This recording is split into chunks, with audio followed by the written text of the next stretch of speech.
Chapter 32, Water in the Cavern. Again, Solo didn't stop. He just read straight on without announcing the name of the chapter. Everyone was caught up with the story, so they didn't mind. There was a rushing sound as large amounts of water started to cascade down the gigantic walls of the cavern. Solo stared in horror before scrambling up towards Godot through torrents of water.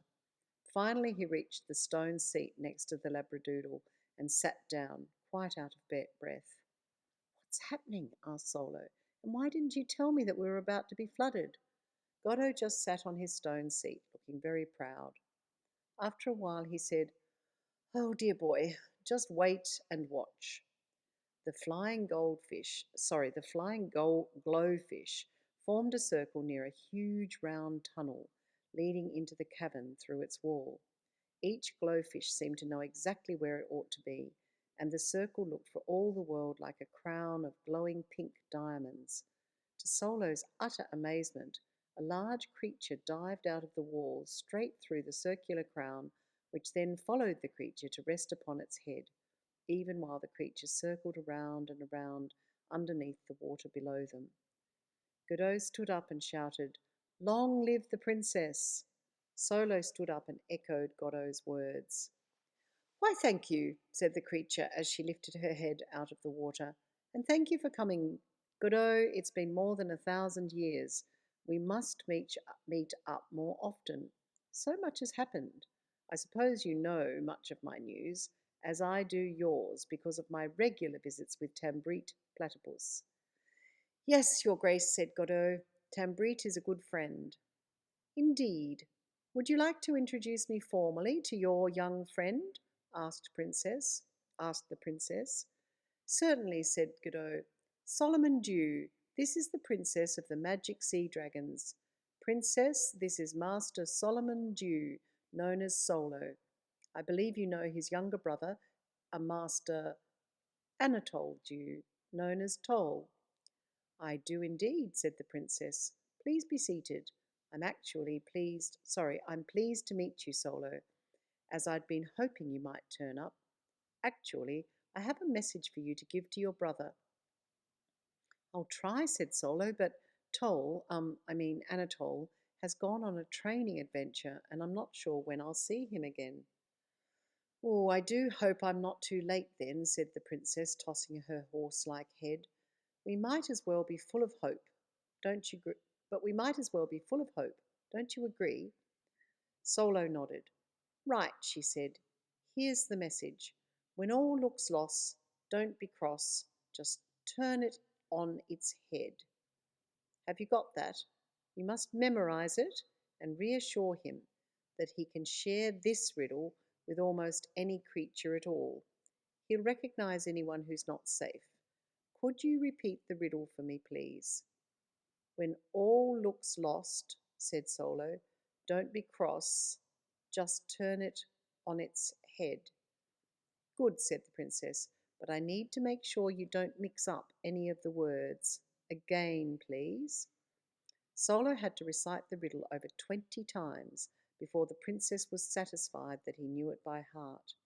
After he had it word perfect, the enormous magic sea dragon tossed her pink crown into the air, and the flying fish from which it was made formed a perfect halo above Solo's head before zooming back to the princess in order to form her crown again.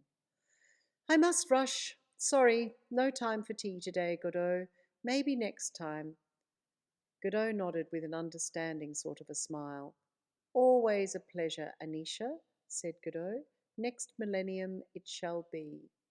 The princess dived away through the large tunnel in the rock wall. Then, with an enormous sucking sound, the water drained away from the cavern, enabling Godot and Solo to venture back into the pond. "That was intense," said Solo. "She's an intense creature," Godot agreed, "but time is not on our side. She knows that, so let's get you home before you miss your liaison with Toll." "Am I meeting up with Toll?" asked Solo, feeling more confused by the minute. "You will if we get on with it," said Godot, "but before we go, I must give you another message for Toll." Okay, said Solo. Do I have to repeat it over and over? Not at all, said Godot. Just listen, that's all. The message is not only for Toll, it's also for Jax and yourself. Fire away, said Solo. Now that you've all started your training to become Imaginicians, you do need to know that there are enemies of Imagineering. Mum and Dad have always told us that, said Solo. I know, said Godot. There's one key enemy, though. It's called treble. Have you heard of it? No, said Solo, shaking his head. It will relentlessly try to make you lose your confidence. You must tell Toll and Jax too. Halo might forget to Halo might forget to tell them. Treble specializes in putting hateful and even murderous ideas into the atmosphere. It's especially skilled at putting these ideas right next to your imagination so that they can seep inside and try to infect your heart, mind, and soul. And if that isn't bad enough, treble doesn't stop trying. What can be done about it? Asked Solo, not feeling that happy about having horrible thoughts unleashed all around his mind. Try taking its name, turn it around, said Godot. Which name? Asked Solo, feeling confused. Treble, said Godot. It's spelt Y hyphen Trebil, all in capital letters. So backwards, that's liberty. Liberty, Godot repeated. Now you tell me what you understand by the word liberty. Well, it's freedom, escape, freedom mostly. So you must remind yourself that you are free to be an imagination. Remind yourself all the time. You're free to be an imagination, or not to be if you don't want to. But the main thing is that you are free. Solo nodded. But treble will always try to make you think that you have to do things, said Godot. It will try to make you forget about your freedom, about your love for Imagineering. Solo groaned. Oh, I know that feeling, he said, when you hate doing something because it's such a grind. Godot nodded. Luckily, dogs don't do anything that's a grind, he said with a woof. Solo hugged Godot. Of course you don't, he said. Godot grinned. Remember also that Imagineering is against hatred, he said. Treble will try to make you love hatred and to loathe anyone and anything that does not fall into line with the ideas that surround Imagineering. That's awful. Really awful, said Godot. And sometimes treble will try to make you hate even your favourite Imaginicians. But just remember this. If you have any of these thoughts, simply write them down in your journal and we'll discuss them next time we meet. Solo nodded. Definitely, he said. Oh, said Godot, and remember Derta. Derta? It's the action of being kind without giving up to anyone who doesn't agree with your belief system. It doesn't mean that you have to agree with them, but Derta says that you will be kind to them no matter what. Derta is hatred, spelt backwards, and that's what it's about, turning hatred on its head. Okay, said Solo. I think I've got that.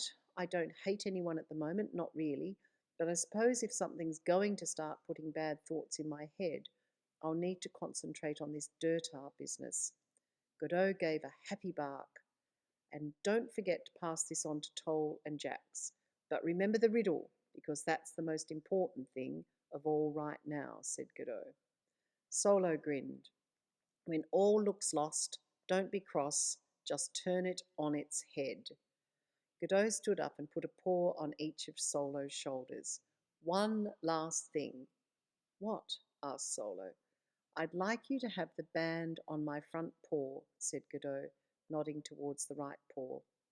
It was given to me when I was born, but I strongly believe that it's to be given to you. It's for excellent luck. Solo stared at the glowing bracelet and then back at Godot. Does it have EMASH in it?